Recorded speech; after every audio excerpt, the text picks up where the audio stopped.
Baik, teman-teman, kita akan masuk ke section yang kedua dari pembahasan kita tentang GeoPandas.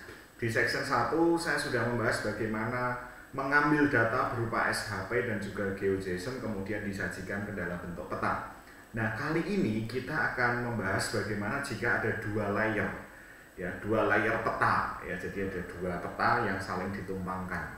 Nah, nanti seperti apa gitu kan? Baik, kita langsung saja masuk ke Jupyter Notebook kita, teman-teman. Jadi masih lanjutan yang video sebelumnya ya. Saya masuk ke chapter yang kedua. Chapter kedua ini bicara tentang overlay ya. Saya tulis di sini.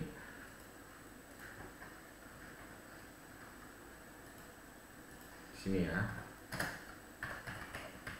Chapter 2 saya bicara tentang overlay atau tumpang susun peta. Nah, sebelumnya kita punya peta Kabupaten Semarang ya, Kabupaten Semarang. Seperti yang sudah kita buat ini tadi, kita pakai yang ini aja ya. Kabupaten Semarang. Yang ini ya, ini yang tadi, yang terakhir saya panggil di sini. Seperti ini. AX sama dengan cap.plot fix size 1010 dan seterusnya. Kemudian bawahnya kita akan tumpang susunkan peta ini dengan mana gitu kan. Jadi ada peta Kabupaten Semarang, lalu kita akan tumpangkan dengan peta Salatiga ini ya, kota ini ya, berarti kota .plot ya. Oke, saya tulis di bawahnya sini kota.plot ini, lalu AX ya, AX itu sebagai variabel ini tadi, variabel baru ini, AX sama dengan AX, lalu ada Z order sama dengan 1. Seperti ini, kita coba ya. Nah ini, jadi saya punya peta Kabupaten Semarang, teman-teman. Ini Kabupaten Semarang plus Salatiga ya. Salatiganya ini ambil dari peta yang ini tadi, yang .zip ya, yang .zip ya, yang kota. Nah, kota ini kita akan tumpang susunkan dengan peta kabupaten, jadinya seperti ini, gitu kurang lebih ya. Jadi peta yang bawah kita buat ke dalam satu variabel namanya AX, lalu ketika plot ya, AX-nya ini disebutkan lagi AX sama dengan AX Z order 1. Nah, nanti kalau kalian punya layer lain, misalnya layer titik, kemudian layer jalan, itu pun juga bisa ditumpangkan seperti ini, gitu ya. Baik. Selanjutnya kita juga bisa menumpangkan dengan base map ya. Base map kita kan biasanya kalau enggak OSM ya, OpenStreetMap, kita juga biasa menggunakan Google ya, Google Maps dan seterusnya. Nah, base map kita juga bisa gunakan OpenStreetMap. Kemudian kita overlay dengan peta salah satu wilayah ya. Teman-teman bisa masuk ke GeoPandas ini, kemudian kalian ketik aja keywordnya adalah explore gini. Nah, ketika kita pakai explore ini ya, misalnya ini ya teman-teman ya, ini interactive mapping ya. Nah, ini kita bisa memberikan ekstensi explore, itu artinya kita tumpang susunkan SHP atau GeoJSON kita dengan OpenStreetMap atau OSM. Perintahnya cukup gampang. Nama variabel peta kita .explore ya. Saya coba di sini ya. Kalau ini tadi tumpang susun kabupaten dengan kota ya. Saya buat sini sekarang cap.explore. Kurung buka, kurung tutup. Saya klik run. Kita tunggu beberapa saat.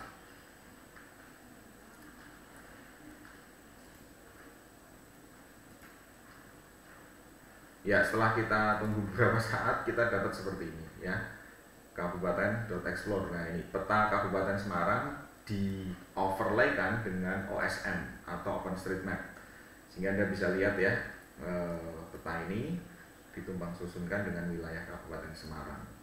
Nah, ini peta Kabupaten Semarang ya, dari paling pojok sebelah utara atau sebelah selatan kota Semarang, kemudian membentang itu di daerah ini ya, daerah Bergas, kemudian Bawen, Tuntang, kemudian masuk Salatiga. Salatiga ini di tengah-tengah Kabupaten Semarang ya teman-teman ya, eksklave-nya. Kemudian ini kecamatan-kecamatan lain yang ada di sebelah selatan Salatiga sampai kecamatan Kaliwungu sana ya. Jadi ini bisa bermanfaat kalau kalian mau mengerjakan pemetaan seperti ini gitu ya. Nah, tentu kalau ini menggunakan explore saja tanpa parameter, kita hanya dapat peta berwarna biru seperti ini. Nah, kita bisa lihat di sini bagaimana jika kita punya parameter yang lain gitu ya. Misalnya seperti ini. Nah ini explore-nya teman-teman. Di sini kita bisa tambahkan beberapa apa namanya? Beberapa parameter ya ini ya. Ini bisa saya copy ya teman-teman ya. Nah, saya copy, kemudian saya buat baru aja di sini ya, tab.explore, lalu saya isi dengan ini.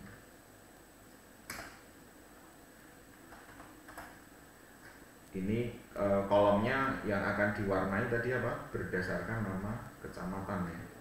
Tadi kan kita punya kolom ini kecamatan ya, warnanya per kecamatan. Kita ganti kecamatan.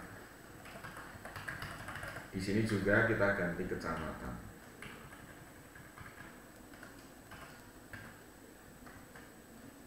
Kecamatan. Pop up-nya true, tiles-nya kartu DW position, map-nya ini. Kita coba run dulu aja teman-teman. Oke, ini masih ada beberapa error. Cap explore kolom kecamatan. Wait. Ini sepertinya kecamatannya harus K kecil. Coba dulu. Oke, sensitif. Ya, kecamatannya harus K kecil. Nah, ini kita dapat petanya berbeda dengan yang explore saja. Ketika kita explore saja, kita dapat warna biru saja. Nah, kalau ini kita bisa apa namanya, sesuai dengan warna-warninya ya teman-teman ya. Nah, ini petanya interaktif sekali gitu kan. Nah, ini kan kita bisa keluar pop-up-nya, Kecamatan Bandungan gitu kan. Nah, seperti ini. Nah, perintahnya ini tadi ya, ada kolomnya per kecamatan, tooltip-nya kecamatan. Tooltip itu yang tulisan kecamatan ini ya, kemudian dia akan ngambil itu. Oke, ini adalah contoh overlay interactive map. Jadi peta kita kalau diklik ini bisa keluar datanya ya, provinsi, kabupaten gitu kan. Nah, seperti ini. Nah, ini tentu akan mempermudah teman-teman ketika kita mau coding peta interaktif ya menggunakan Python. Ya, perintahnya cukup simpel aja seperti ini tadi. Gini ya. Oke. Jadi misalnya kalian punya apa namanya? Kalian punya codingan Python ya, tinggal nanti secara keseluruhan ambil dari import yang paling atas tadi ya toh, kemudian ambil file QJSON, setelah itu baru diplot ya. Coba aja ya teman-teman ya. Ini saya ambil, saya ulang di sini ya, saya ulang di sini, kemudian setelah itu saya ambil file QJSON-nya ini, lalu terakhir saya plot menggunakan explore plus beberapa atribut ya. Coba saya run. Nah, ini keluarnya sama ya. Jadi kalau kita mau menampilkan atau membuat coding peta interaktif menggunakan Python, ini cukup sederhana sekali ya. Perintahnya cuma seperti ini: import, kemudian mengambil data resources-nya, kemudian di plotting. Sudah, itu aja ya. Anda bisa bandingkan ketika kita menggunakan bahasa lain, tentu effort atau energi yang digunakan jauh lebih besar jika dibandingkan kita menggunakan Python. Nah, di Python ini kita jauh lebih mudah dan cepat, itu ya. Nah, Nah, berikutnya adalah bagaimana jika di dalam satu tampilan itu tidak hanya terdiri dari layar satu wilayah saja atau Kabupaten Semarang. Misalnya ada peta jalan, peta danau, peta kantor, kecamatan, peta sekolah gitu kan. Atau kita overlay dengan peta Salatiga yang seperti tadi teman-teman ya, seperti yang sudah kita buat yang ini tadi. Bagaimana jika ini di overlaykan dengan explore-nya ini ya. Tentu di dalam dokumentasi juga ada ya teman-teman ya. Kalau ini tadi kan sudah kita coba ya. Nah, misalnya seperti ini. Jadi ini overlay antara peta dunia dengan ini merah-merah nih ya, warna-warna merah-merah ini. Ya, bagaimana jika kita overlaykan dengan itu gitu kan. Nah, kita bisa copy paste coding ini teman-teman. Ya, kita bisa copy paste coding ini. Nah, ini di atas sendiri harus import dulu volume ya, import volume resourcesnya, kemudian ini adalah ini adalah peta dunianya, kemudian cities.explorer-nya ini adalah layer yang kedua, kemudian volumenya ditambahkan, lalu gini saja berarti untuk menampilkan ya. Kita coba sama-sama di berikutnya ya, sini ya, saya paste di sini. Misalnya saya punya M sama dengan cup ya, tadi ya cup.explore, kolomnya saya kasih nama kolom kecamatan seperti ini. Tooltipnya juga tadi kecamatannya. Oke, kemudian saya punya stage ini saya ganti dengan kota tadi. Kita kan punya variabel kota yang isinya adalah ini tadi ya, peta Salatiga yang ini. Oke, kota M sama dengan M, tooltipsnya saya ganti dengan kelurahan.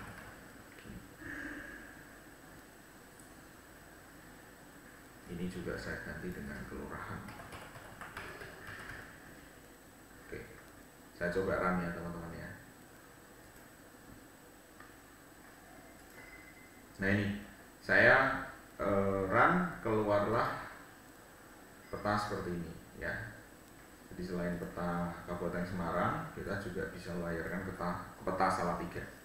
Tapi sayang sekali ini batasnya tidak match 100% ya, masih ada yang tumpang susun ya, karena memang dua sumber, yang satu mungkin dari pemerintah kota, yang satunya dari pemerintah provinsi, sehingga ya ini Anda bisa lihat ya, batasnya tidak smooth gitu. Tapi paling tidak ini bisa memberikan satu gambaran kepada Anda bahwa dua peta, yang satu adalah peta Kabupaten Semarang, yang kedua adalah peta Kota Salatiga, dua layer plus explore layer OSM mapnya ini ya, seperti ini. Nah, sehingga ketika Anda nanti mau mencoba satu peta Kabupaten Semarang dengan peta jalan atau peta sebaran sekolah, nanti bisa Anda tambahkan di bawahnya seperti ini gitu ya. Oke, terakhir untuk section yang ini saya akan mencoba memberikan satu coding untuk teman-teman gimana jika peta kita ini ada labelnya. Jadi ini ada tulisannya, bukan dari pop-up gini, tapi ada tulisannya nih. Misalnya ini Kecamatan Bawen gitu, di tengah-tengah yang warna hijau ini ada tulisan Bawen. Kemudian Prengapuus ini yang warna kuning ini tengahnya ada tulisan Prengapuus ya kan. Yang ungu ini Beringin, ada tulisan Beringin. Jadi ada label yang nempel di peta itu gitu ya. Nah, baik, saya punya coding seperti ini teman-teman ya. Yang pertama ini, dua baris pertama cup, kemudian saya pakai indeks namanya coords ya kan. Coords itu adalah koordinatnya, kemudian geometri, kemudian ini adalah untuk menentukan titik lokasi penulisan itu ya. Kemudian ini yang dua baris berikutnya ini adalah kita plotting peta seperti biasa ya. Kita buat plot peta AX, kemudian kolomnya, kategorinya berdasarkan apa, edge color atau batasnya apa. Kemudian yang terakhir adalah kita berlakukan perulangan. Saya punya IDX dan row, kemudian di cup it row ya kan. Kemudian ditampilkan seperti ini. Coba saya run. Nah, saya akan dapat seperti ini teman-teman. Jadi peta lengkap dengan labelnya ya, label apa namanya, label wilayah kecamatannya gitu kan, misalnya ini ya, Bawen, Tumpang, Ambarawa, Jambu, Petasan dan seterusnya. Nah, ini adalah perintah untuk labeling. Oke, sampai sini teman-teman ada yang bingung? Kalau ada yang bingung nanti bisa ditanyakan, tapi setidaknya kita bisa based on resources atau dokumentasi, kita bisa menampilkan beberapa peta atau codingan peta untuk aplikasi kita. Jadi sampai sini kan kita bisa punya gambaran cara menampilkan peta di aplikasi atau di web menggunakan Python itu seperti apa. Oh, codingnya seperti itu. Gitu ya teman-teman ya. Oke. Selesai untuk seksi 2. Setelah ini kita akan masuk ke video selanjutnya. Di seksi yang ketiga kita akan membahas tentang mengkombinasikan data spasial dengan data non spasial. Oke, terima kasih.